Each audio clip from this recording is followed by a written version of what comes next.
श्री परमात्मने नमः। यथार्थ गीता, श्रीमद् भगवत गीता, अथ प्रथमो अध्यायः। तत्रापश्यत् स्थितान् पार्थः पितॄनथ पितामहान्, आचार्यान् मातुलान् भ्रातॄन्, पुत्रान् पौत्रान् सखींस्तथा श्वशुरान् सुहृदश्चैव सेनयोरुभयोरपि।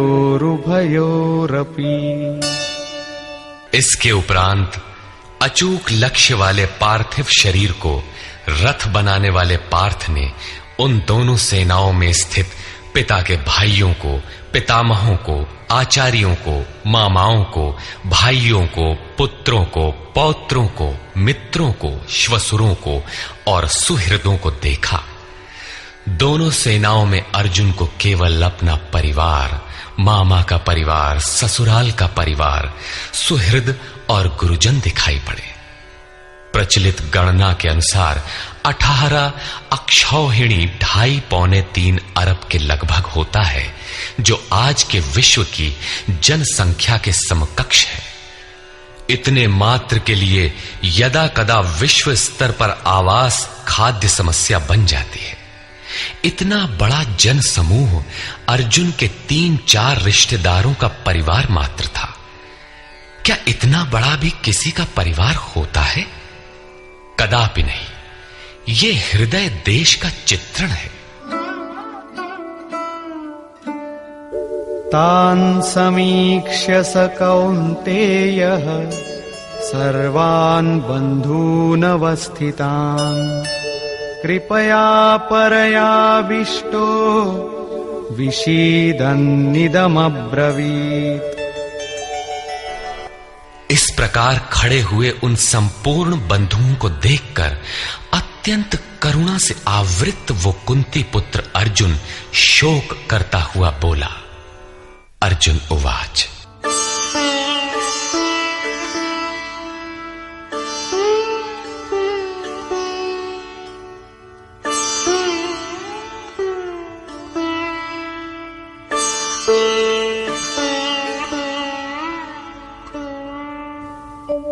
दृष्ट्वेमं स्वजनं कृष्ण युयुत्सुं समुपस्थितम्, सीदन्ति मम गात्राणि मुखं च परिशुष्यति, वेपथुश्च शरीरे मे रोमहर्षश्च जायते।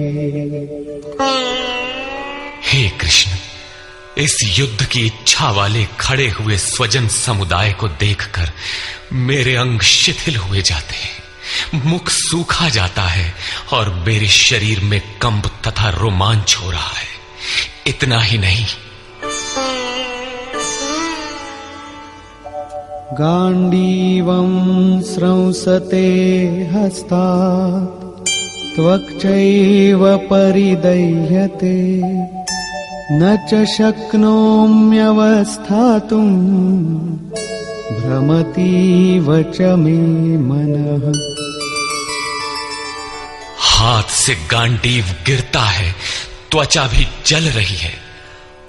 अर्जुन को ज्वर सा हो आया, संतप्त हो उठा कि ये कैसा युद्ध है जिसमें स्वजन ही खड़े हैं। अर्जुन को भ्रम हो गया। वो कहता है, अब मैं खड़ा रह पाने में भी अपने को असमर्थ पा रहा हूं। अब आगे देखने की सामर्थ्य नहीं है। निमित्तानि च पश्यामि विपरीतानि केशव, न च श्रेयोनुपश्यामि हत्वा स्वजनमाहवे। हे केशव, इस युद्ध का लक्षण भी विपरीत ही देखता हूं। युद्ध में अपने कुल को मारकर परम कल्याण भी नहीं देखता हूं। कुल को मारने से कल्याण कैसे होगा?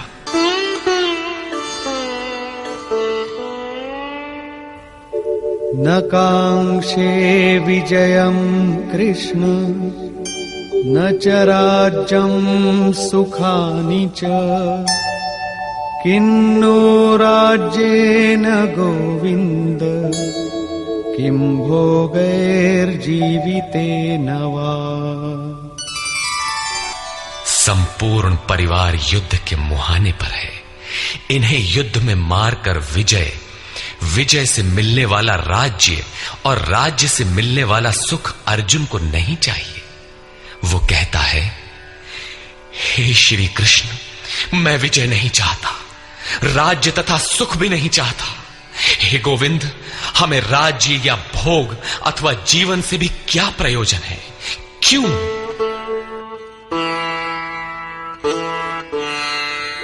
येषामर्थे काङ्क्षितं नो राज्यं भोगाः सुखानि च तैमेव स्थिता युद्धे प्राणान् त्यक्त्वा धनानि च। हमें जिनके लिए राज्य भोग और सुखादिक इच्छित हैं, वे ही परिवार जीवन की आशा त्याग कर युद्ध के मैदान में खड़े। हमें राज्य इच्छित था तो परिवार को लेकर भोग सुख और धन की पिपासा थी तो स्वजन और परिवार के साथ उन्हें भोगने की थी। किंतु जब सब के सब प्राणों की आशा त्याग कर खड़े हैं तो मुझे सुख राज्य या भोग नहीं चाहिए। ये सब इन्हीं के लिए प्रिय थे। इनसे अलग होने पर हमें इनकी आवश्यकता नहीं है।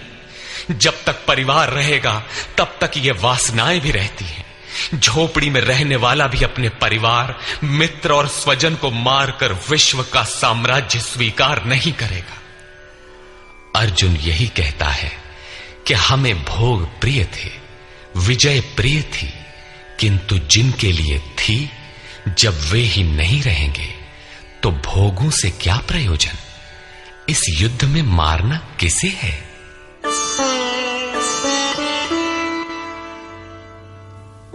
आचार्याः पितरः पुत्राः तथैव च पितामहाः मातुलाः श्वशुराः पौत्राः शालाः सम्बन्धिनस्तथा। इस युद्ध में ताऊ, चाचे, लड़के और इसी प्रकार दादा, मामा, श्वसुर, पोते, साले तथा समस्त संबंधी ही हैं।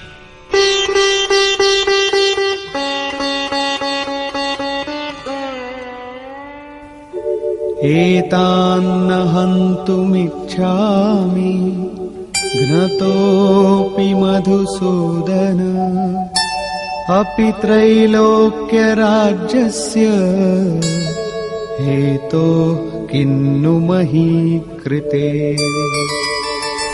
हे मधुसूदन, मुझे मारने पर भी अथवा 3 लोक के राज्य के लिए भी मैं इन सबको मारना नहीं चाहता।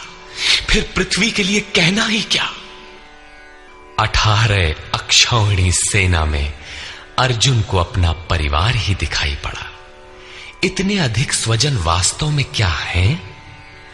वस्तुतः अनुराग ही अर्जुन है। भजन के आरंभ में प्रत्येक अनुरागी के समक्ष यही समस्या रही है। सभी चाहते हैं कि हम भजन करें, उस परम सत्य को पालें, किंतु किसी अनुभवी सद्गुरु के संरक्षण में कोई अनुरागी जब क्षेत्रज्ञ के संघर्ष को समझता है कि हमें किन से लड़ना है तो वो हताश हो जाता है।